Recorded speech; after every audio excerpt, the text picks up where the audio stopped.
going? It's that nerd Ryan here. Hopefully this is up on Monday, but as you guys saw in my short, I am currently dealing with no internet due to the whole fiasco with Astound. Basically what happened is WoW, which is Wide Open at West, switched over to Astound, and Astound doesn't know how to set up the internet for their customers. So I'm in a complete social media blackout, but on my phone. So I'm going to be talking about Doctor Strange and the Multiverse of Madness today, and hopefully get it up by Monday. If not, this video will be going public right away as soon as I upload it. Anyways, let's get into the video. So, I saw Multiverse of Madness twice already. I saw it last night, and then this morning. It's currently the 6th. And I have to say, it's a very good Marvel movie. Not as good as No Way Home. It's not in my top 5 favorites, but it was still a good Marvel movie. We're not going to get into spoilers right away. I'll make a spoiler announcement when we get to that point. Also, guys, I apologize. I'm sick right now. I wasn't sick when I saw the movie. I was responsible.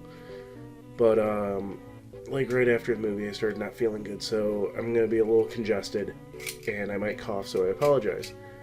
I'm making this video for you guys. But, yeah, so it was a good Marvel movie.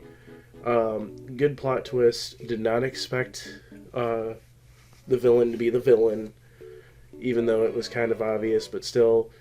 And I did not expect for things to go the way they did. We only see 3 different multiverses in this, which isn't really a spoiler. I mean, we explore 3 different multiverses. We see a ton, but we explore basically just 2 other universes. And it's pretty interesting. There's stuff that they add onto, like, the lore of the Marvel multiverse and just other stuff like that. The Illuminati was a great scene that I also am a little bit disappointed in. And then just all the magical stuff in this was great. It did feel like a Raimi movie too, which, yeah, that's great. It felt like Spider-Man's and the Evil Dead movies. There were some, like, shots where, like, it would only be a Raimi shot. We'll talk about that during spoilers, because one of the ones that caught me was kind of a spoiler of what's going on in the movie. But, yeah, Wong is one of the best characters in the movie. Wong is one of my favorite characters in the MCU. It was great to see him in this movie. I was so nervous that he was going to die. Which, we will talk about that in spoilers too. But yeah, I went into the movie thinking that. And I was so nervous that this was going to be his last MCU, because I was like, well, Benedict Wong got to do a Spider-Man movie. We need Strange back as Sorcerer Supreme. How is this going to happen? They're probably going to kill off Wong. I was like, they better not kill off Wong. But, yeah. So, I'm going to rank it now, and then we'll talk spoilers really quick. Sorry for the short video. As I said, I'm very sick. I'm moving around to try to stay up, because I am exhausted, too.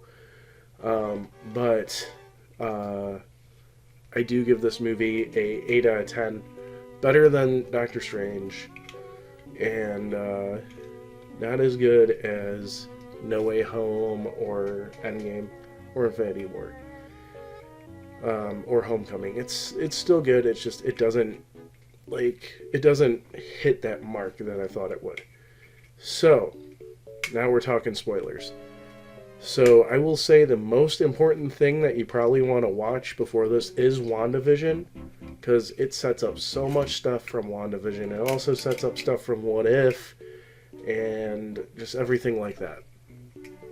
So we get to see 3 technically alternate versions of Doctor Strange. We get Defender Strange, who gets killed off right away, and then they use dream walking, which is one of the new lore pieces for this, for Strange to take over his dead body and become this like cool, creepy zombie thing to fight Wanda at the end, because Wanda is actually the villain in this movie, and the reveal of her being the villain was great. It was because like they go to ask her for help, and Strange is like kind of saying everything, but he doesn't say America Chavez's name. America Chavez has the way to jump through different realities, and Wanda is like, well, why don't you bring America here? I could protect her and everything. And then it's like, oh, how does she know the name? And then she reveals that, like, the Darkhold kind of made, like, the place that she was staying at this hellscape. And she's starting to get the black fingers that Agatha had. And basically, she's just fully possessed by the Darkhold. And with that, we get some really, really creepy scenes and really, really unsettling scenes. So the one moment where I'm like, yeah, it's a Raimi movie, was Wanda dreamwalks into her other self from the reality that America and Strange escaped to, where she actually has her kids too. Is she like possesses her other self, and then she just straight at the camera for a second. I was like, that's a Raimi move. And just some other stuff like Zombie Strange totally felt like a Raimi thing. And like there's some stuff where like Strange is like hissing and like growling while he's doing spells, and I was like, that feels like a Raimi thing.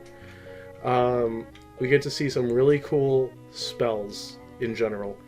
But let's talk about the main universe that they jump into, and also something that I don't know how to feel about, to be honest. So we get into Universe 898, I think it is. I can't remember the actual numbers. In this, Doctor Strange died fighting Thanos, as everybody believes. And instead of the Avengers, there's the Illuminati, which is high-ranking people of superpowers in different groups. And we get revealed that Karl Mordo is the Sorcerer Supreme and also head of the Illuminati, or part of the Illuminati. And then we reveal the rest of the Illuminati. And this is where I had an issue a little bit, is we have Karl Mordo, played by the same actor that played him in the first movie, just an alternate version of him. Then we get Black Bolt, which is the same actor that played Black Bolt in Inhumans, which that was a funny line when they introduced him. I didn't know his name was Blackgar Boltgar, and they introduced him as that. And Strange goes, oh, hi Gar, there Gar. It was just a good line. Because of the silliness of superhero movies. Or comics. And then we get Peggy Carter, Captain Carter. Then we get Maria Rambeau. I thought it was going to be Monica Rambeau, but it's Maria Rambeau, Captain Marvel. And then they reveal John Krasinski as Mr. Fantastic. Now, I don't know if that means that he's going to be Mr. Fantastic in the main MCU. That would be cool, but he's definitely not going to be in Earth 898, or Universe 898, which that also brings another thing that bothers me, for two reasons. So they state that the main MCU universe is 616, which for years we've been saying that it's a completely different universe because 616 is the main continuity of the comics. So either I have a theory about that I'm going to be talking about probably 2 weeks from now, because we got to do Moon Knight review, but that it throws a little continuity shift, and it also makes something from Far From Home like insanely accurate when it wasn't. It was supposed to be him lying. And it's Magneto says that they're on Earth 616, and they stated that it was made up. So how is it, with an infinitesimal amount of universes and numbers, Mysterio chooses the correct number for their universe? So that's the only thing that bothers me about that. But what bothers me about the Illuminati is... Oh, we also get Charles Xavier, Patrick Stewart, as Professor X. But yeah, anyways, the Illuminati gets killed off almost immediately as they're introduced by Wanda.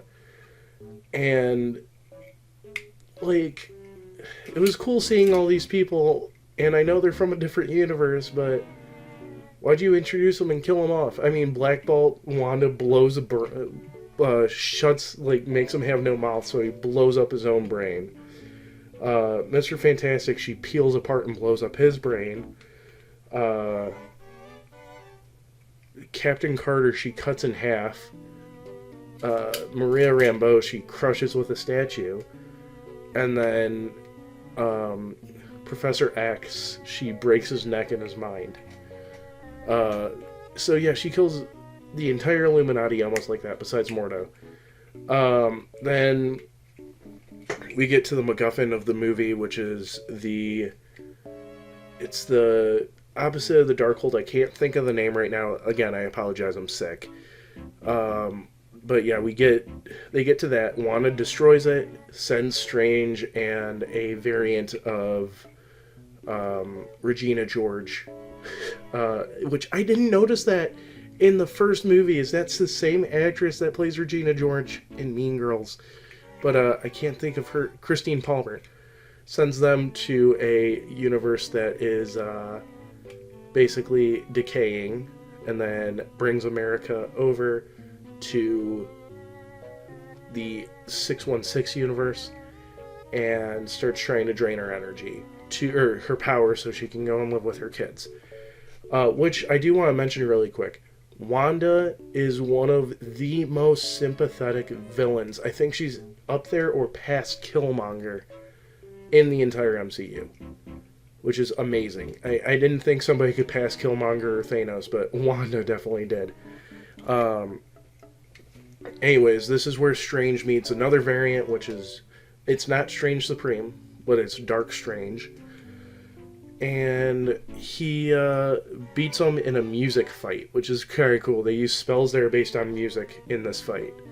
And Strange then dreamwalks through a dead body, fights Wanda. Wong... We thought that Wong died. Wong came back. And basically, towards the end of it, Wanda ends up fighting America Chavez instead. And when that happens, America opens up a door, or opens up a tear, or whatever you want to call it, to the reality that they were at earlier. And it helps Wanda realize that she keeps saying that she's not a monster, she's a mother in this movie. And it makes her realize that she truly is a monster for doing everything she did. Because she says, "I'm not going to hurt you. I don't want to hurt anybody." And then when she says that, she realizes all the people she killed just to get to that point. And it's a great way. Like, she talks to her other self, and her other self says that they will be loved here. And Wanda sacrifices herself to destroy all versions of the Darkhold. And the movie ends kind of funny with Strange getting a third eye. And that's how the movie ends. I mean, it was a good movie.